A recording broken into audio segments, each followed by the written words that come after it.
ದಕ್ಷಿಣ ಕನ್ನಡ ಜಿಲ್ಲಾ ಪೊಲೀಸ್ ವರಿಷ್ಠರು ಯಾರು ಅರುಣ್ ಕುಮಾರ್ ಸಾಹೇಬ್ರು ನಾನು ಕೇಳ್ತಾ ಇದ್ದೀನಿ.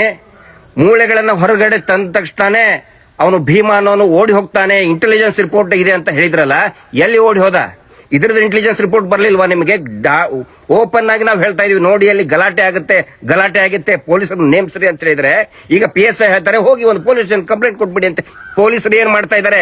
ಕತ್ತೆ ಕಾಯ್ತಾ ಇದ್ದಾರಾ? 12 ವರ್ಷದಿಂದ ಹಿಂದೆನೂ ಇದೇ ರೀತಿ ಮಾಡಿ ಪ್ರಕರಣವನ್ನ ಹಾಳು ಮಾಡಿದ್ದೇ ಇದೇ ದಕ್ಷಿಣ ಕನ್ನಡ ಜಿಲ್ಲಾ ಪೊಲೀಸರು. ಈಗ ಮತ್ತದನ್ನೇ ಮಾಡ್ತಾ ಇದ್ದಾರೆ, ಭೀತಿಯ ವಾತಾವರಣ ಸೃಷ್ಟಿ ಮಾಡೋದಕ್ಕೆ ಪ್ರಯತ್ನ ಮಾಡ್ತಾ ಇದ್ದಾರೆ. ಆ ಹರ್ಷೇಂದ್ರ ಜೈನನ್ನ ಒದ್ದು ಒಳಗಡೆ ಹಾಕಬೇಕು, ಬರೀ ನೋಟಿಸ್ ಕೊಟ್ಟರೆ ಆಗುದಿಲ್ಲ. ಇದೇ ರೀತಿ ಏನಾದರೂ ಮಾಡಿದ್ರೆ ದೊಡ್ಡ ಮಟ್ಟದ ಗಲಭೆ ಆಗುತ್ತೆ. ಅದಕ್ಕೆ ನೇರವಾಗಿ ದಕ್ಷಿಣ ಕನ್ನಡ ಜಿಲ್ಲಾ ಪೊಲೀಸರು, ಧರ್ಮಸ್ಥಳದ ಪೊಲೀಸರು, ಬೆಳ್ತಂಗಡಿಯ ಪೊಲೀಸರು ಆಗಬೇಕು. ನಾಚಿಕೆ ಆಗಬೇಕು, ಪೊಲೀಸರಿಗೆ ನಾಚಿಕೆ ಆಗಬೇಕು. Shame on your part.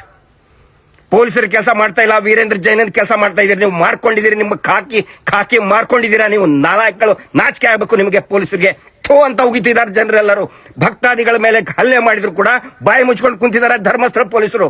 ಭಕ್ತರ ಮೇಲೆ ಹಲ್ಲೆ ಮಾಡ್ತಾ ಇದ್ದಾನೆ ಅವನು. ಮೊನ್ನೆ ಹೋಗಿ ತೊಳ್ಳಾಡ್ತಾರೆ, ದೂಡ್ತಾರೆ, ಕೆಟ್ಟದಾಗಿ ಹೊಲಸೊಲ್ಸು ಬೈತಾರೆ, ಸೂಮಗ ಬೋಮಗ ಅಂತ ಬೈತಾರೆ. ಪೊಲೀಸರು ಸುಮ್ಮನೆ ಕುತ್ಕೊಂಡಿದ್ದಾರೆ.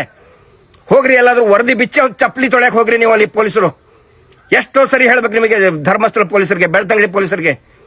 ಅರುಣ್ ಕುಮಾರ್ ಸಾಹೇಬ್ರೆ, ನೀವು ಬರೀ ನೋಟಿಸ್ ಕೊಡೋದು, ಪತ್ರಿಕಾ ಪ್ರಕಟಣೆ ಕೊಟ್ಟರೆ ಸಾಕಾಗುದಿಲ್ಲ. ಎಲ್ಲರನ್ನು ಕೂಡ ಹೆಡೆಮುರೆ ಕೊಟ್ಟು ಒದ್ದು ಒಳಗಡೆ ಹಾಕಿದ್ರೆ ಸರಿ. ಇಲ್ಲ ಅಂತಂದ್ರೆ ನೋಡಿ, ಭಕ್ತರ ಸಂಖ್ಯೆ, ಹೋರಾಟಗಾರರ ಸಂಖ್ಯೆ, ಜನಸಾಮಾನ್ಯರ ಸಂಖ್ಯೆ, ಕೋಟ್ಯಾಂತರ ಜನ ಬರ್ತಾರೆ. ಈಗ ಕೋಟ್ಯಾಂತರ ಜನ ಬರ್ತಾರೆ. ನೀವೇ ಕಾರಣ, ಪೊಲೀಸರೇ ಕಾರಣ. ಏನಾದ್ರೂ ಆಗ್ಬೇಕು, ಹೆಚ್ಚು ಕಡಿಮೆ ಜೀವಕ್ಕೆ ಅಪಾಯ ಆಗ್ಬೇಕು, ನೀವೇ ಪೊಲೀಸರ ಕಾರಣ. ಹರ್ಷೇಂದ್ರನ್ ಒದ್ದು ಕರ್ಕೊಂಡು ನಾವೇ ಒದ್ದು ಹೊರಗೆ ಹಾಕ್ತೀವನ್ನ. ಥೂ ಲೋಫರ್ ನನ್ನ ಮಕ್ಕಳು. ದೇವಸ್ಥಾನ ನಡೆಸ್ತಾರಂತೆ ಬೇವರ್ಸಿಗಳು. ಅವ್ರನ್ನ ಅರೆಸ್ಟ್ ಮಾಡಲಿಲ್ಲ ಅಂತ ಹೇಳಿದ್ರೆ ನಾವು ಸುಮ್ಮನೆ ಕುತ್ಕೊಳ್ಳಲ್ಲ. ನಾನು ಬಹಳ ಖಡಕ್ ಆಗಿ ಹೇಳ್ತಾ ಇದ್ದೀನಿ, ಬರೀ ಮಾತು ಅಲ್ಲ, ನಮ್ಮ ತಾಳ್ಮೆಗೂ ಇತಿಮಿತಿ ಇದೆ. ನಮ್ಮ ತಾಳ್ಮೆಯನ್ನ ಕೆಣಕಬೇಡಿ, ಪರೀಕ್ಷೆ ಮಾಡಬೇಡಿ ಅನ್ನೋ ಮಾತು ಹೇಳ್ತಾ ಇದ್ದೀನಿ ನಾನು. ಆದಷ್ಟು ಬೇಗ ಇಮ್ಮಿಡಿಯೇಟ್ ಆಗಿ ಅವ್ರನ್ನ ಅರೆಸ್ಟ್ ಮಾಡಲಿಲ್ಲ ಅಂತ ಹೇಳಿದ್ರೆ ಆಗೋ ಪರಿಣಾಮಕ್ಕೆ ಪೊಲೀಸರೇ ನೇರ ಹೊಣೆ.